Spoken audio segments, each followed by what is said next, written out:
My name is Kaylee Scott. I'm a resident, business owner, and parent of three students here in the Douglas County School District.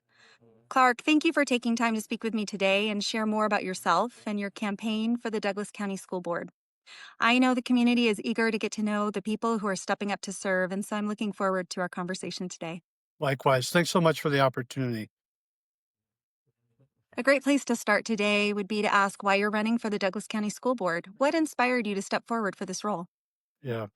So, as a dad and an educator, I have seen firsthand the profound impact that our schools have on our kids' lives. It started when our son Lincoln was 9 years old. He came home from school one day and he looked up at me with tears streaming down his face and said, "Dad, I hate school and I don't want to go tomorrow." And, Sally and I sat together. We're both educators and we're like, what is going on? He's 9 years old and how can he hate school? And we spent some time talking to him and trying to understand what was going on at school. And eventually we really tried to understand what was important to him, where some of his interests were academically, and we got him plugged into a program through Wings Over the Rockies where one day a week he could go essentially flight school for 9-year-olds, and it changed his world. And all of a sudden, school became more interesting, relevant, and real. For uh, our middle kid, she came home last year and said, "Mom, Dad, I don't think I'm learning hard enough stuff in school to be a doctor." And we're like, "What?" And I also know what it's like when we were able to find her the right academic fit and the right challenges, and that dream came alive again. I know what it's like to sit with our youngest child night after night reading bedtime stories, and something just doesn't feel quite right. Our test scores look fine, but the reading just comes with a lot more difficulty than it did with the other two. And fortunately, Sally's a special educator and was able to sit down with her and do some screeners with her. And through that process, we learned that she has dyslexia. And when we learned that, it changed everything because we were able to get her the supports that she needed. And it was just last week I had a late meeting and was coming home and walked upstairs to tuck her in, and she was sitting up in her bed and reading a bedtime story out loud to herself. And so that's the kind of thing that can happen when our school system works the way it's supposed to. And as I've gotten to get out into the community and talk with different folks, I've heard so many stories like that where parents are faced with some uncertainty, some frustration, and sometimes of a breakthrough. And I really am running to help create a school system that works for all of our kids, regardless of their interest or the challenges that they might face. I got into education 22 years ago. Out of college, I wasn't quite sure what I wanted to do with the rest of my life, and my dad encouraged me to go to business school. And uh, the last summer of the program where you're supposed to take a big internship, I took a job at a summer camp. I don't think my heart was ever really in business school. Uh, but that summer I was really lucky because I fell in love twice. First with teaching, and second with the camp director, who's now my wife. And after that summer, I went on to become a public school teacher just outside of New York City, and taught math and business. And then I went back and got a master's in education, and became a principal of the school that I had taught at. And then 13 years ago, Sally and I wanted to start a family, and so I convinced her to move back to Colorado, which is home for me. And at the time, it was a cheaper place to live than New York City. I'm not sure we can still say that, but it was true at the time, and um, I was able to take a job that's been the most rewarding and challenging job I've ever had, and that's turning around an alternative ed campus in Denver.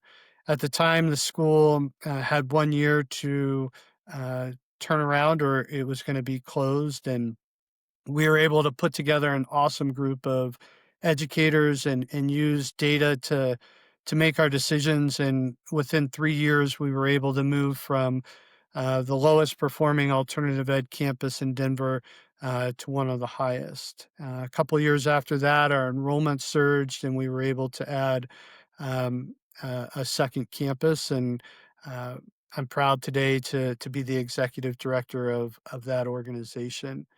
Uh, from that experience, I've really learned three things that guide my work. First, making sure that we always use data and not guesswork when we're making decisions. Two, making sure that we have multiple pathways for young people to be successful, whether that's a trade school, college, the military, um, or something completely different. And then third, making sure that we're always disciplined with the finances so that every young person has the resources they need to be successful, and so that we can compensate our educators competitively. So that those are some of the experiences that I've had in education, some experiences that we've had as a family that have really kind of brought me to the point of saying I really want to help ensure that all of the families in Douglas County find their path to success here. Clark, many of us may not be familiar with all of the details about how the school board works. Can you share with us, is this a paid position, and what are the expectations in regards to the day to day commitment of school board members? Yeah, so it's not a paid position. It's voluntary. Um, Board meetings are on Tuesday nights, and then those can sometimes go anywhere from 5 to 8 hours, and so uh, there's a commitment certainly on Tuesday evenings, and then I'm going to want to, if elected, really make sure that I am uh, in the schools here in Douglas County, and really talking with our young people, our educators, uh, our administrators, so that uh, I'm really informed by all the stakeholders in our school system, and can be in a good place to make decisions that are in the best interest of everyone. Um, so it's certainly the Tuesday night commitment, but also being in the schools on a regular basis, and talking to all the different uh, families and stakeholders in the community. Yeah, lifestyle commitment for a while, isn't it? It will be. Yeah. Since this is such a significant commitment of time and energy, how do you see this fitting alongside your current professional life? Yeah, so I'm an executive director of a couple schools in Denver, and love that work. I've been doing it for 13 years, and hope I can do it for quite a while longer. Uh, I think our family sat down before I decided to get in to this race, and talked about kind of the commitments that it would mean for me and the family. And uh, Sally, my wife, and the kids have all been really supportive, and have really talked about some of the ways that we're going to make sure that we continue to have family time.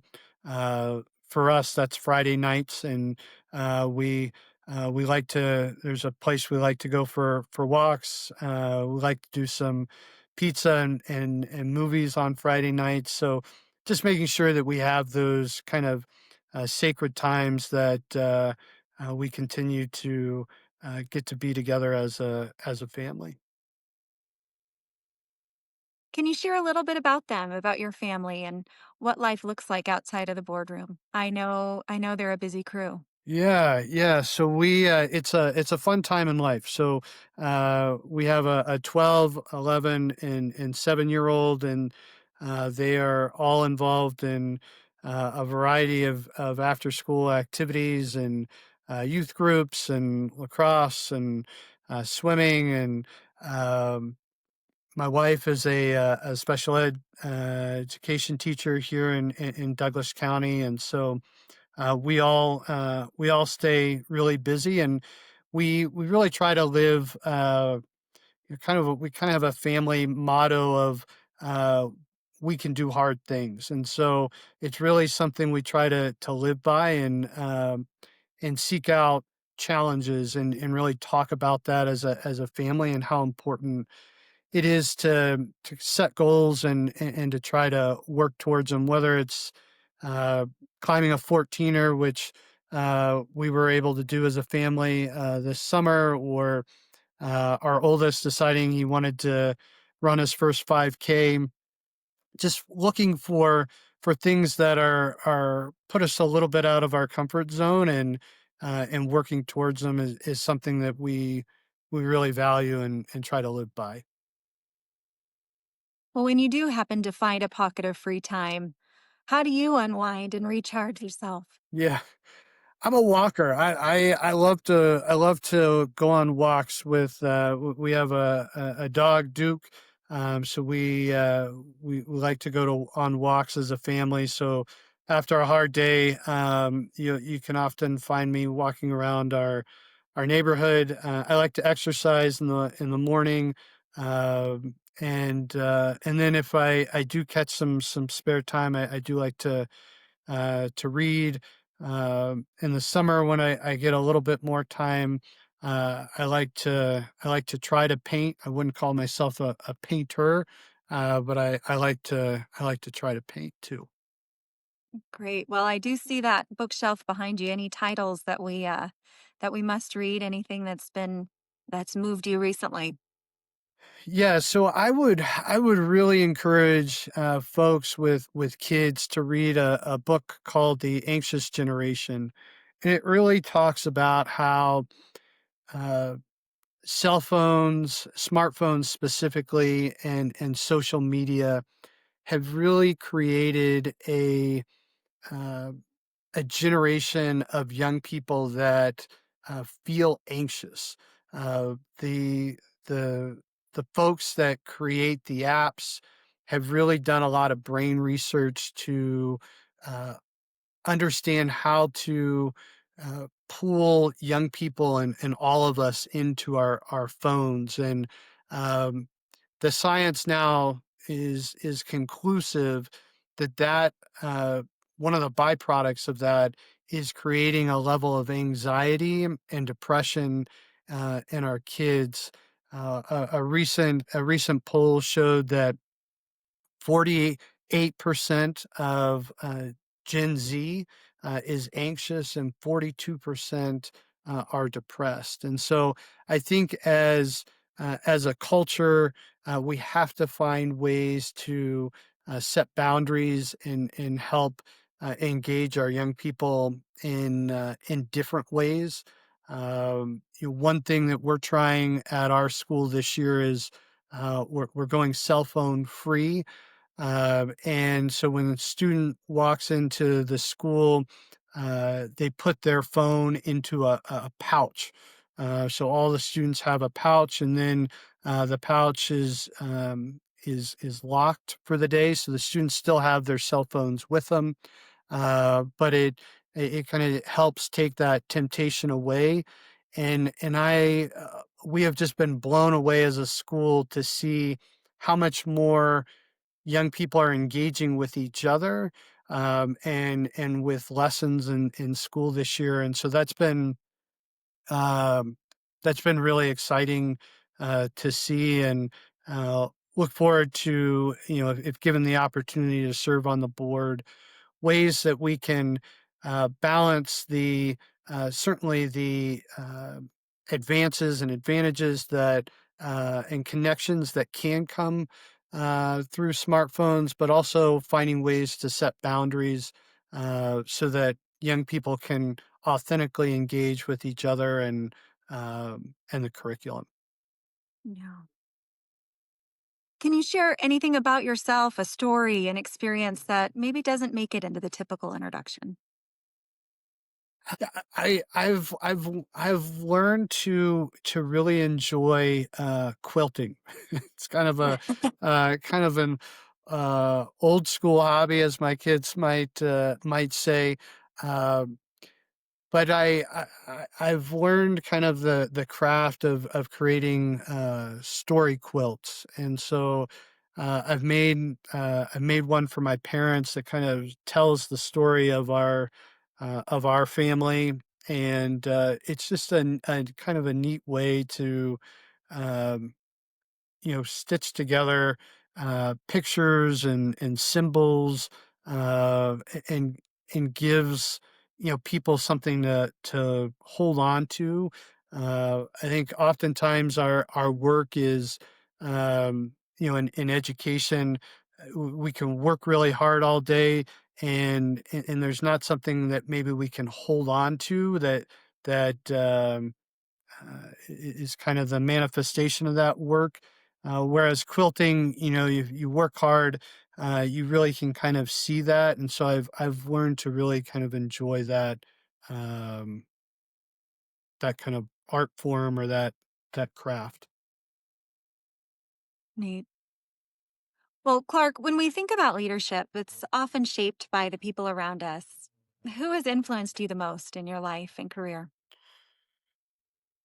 Yeah, I am an incredibly fortunate person uh, because I have awesome parents.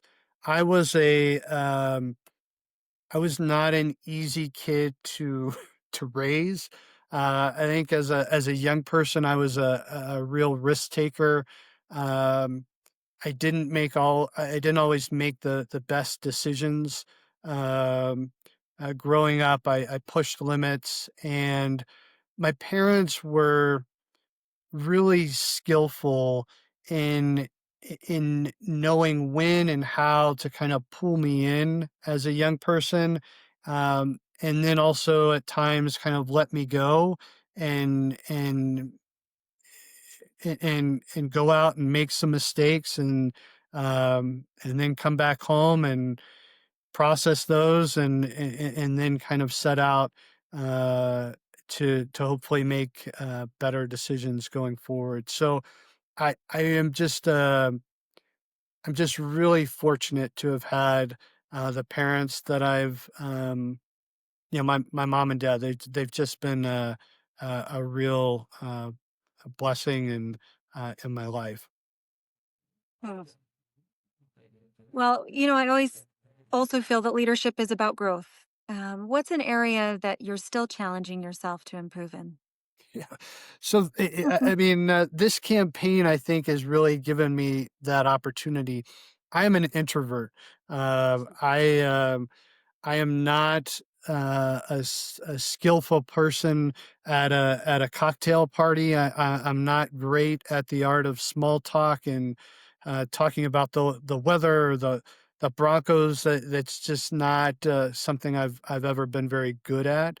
Uh, Fortunately, I've found that uh, on the campaign and getting out and talking with people, it really hasn't been a lot of small talk.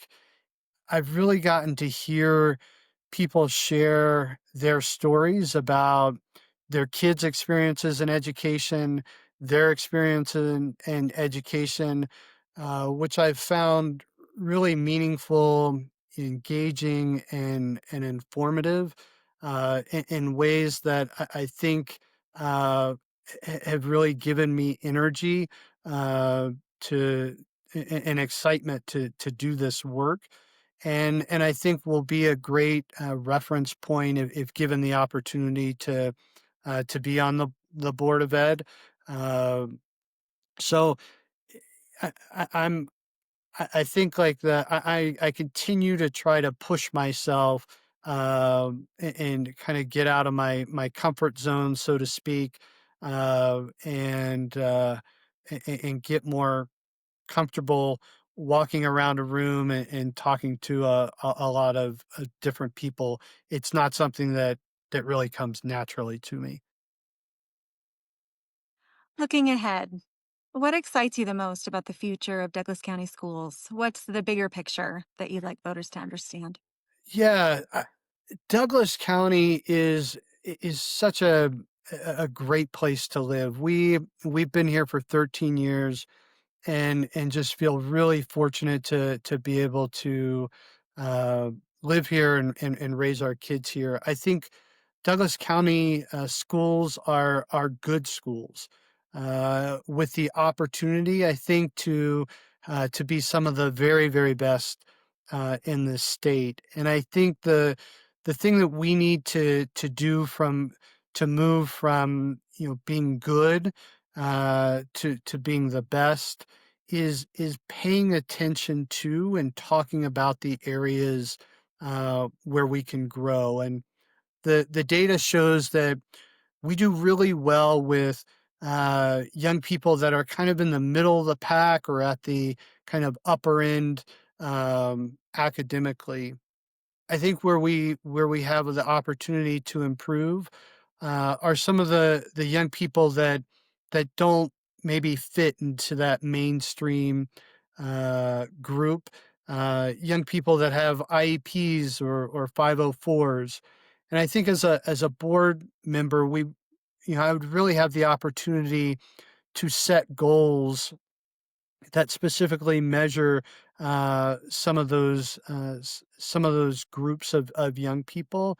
And I'm a believer that what gets measured gets done, and so I think that's a real opportunity and would elevate um, the achievement of all of our young people here in Douglas County and allow our district to really going from being a good place for kids to being one of the very best.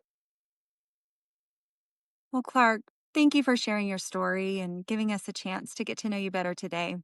And thank you for the work that you're doing in your mission to serve students and educators here in Douglas County. I Well, wish you all the best. thank you, Kaylee. Yeah, I really appreciate the yeah, opportunity today. yeah. I wish you the best of luck as you continue your campaign. Thanks.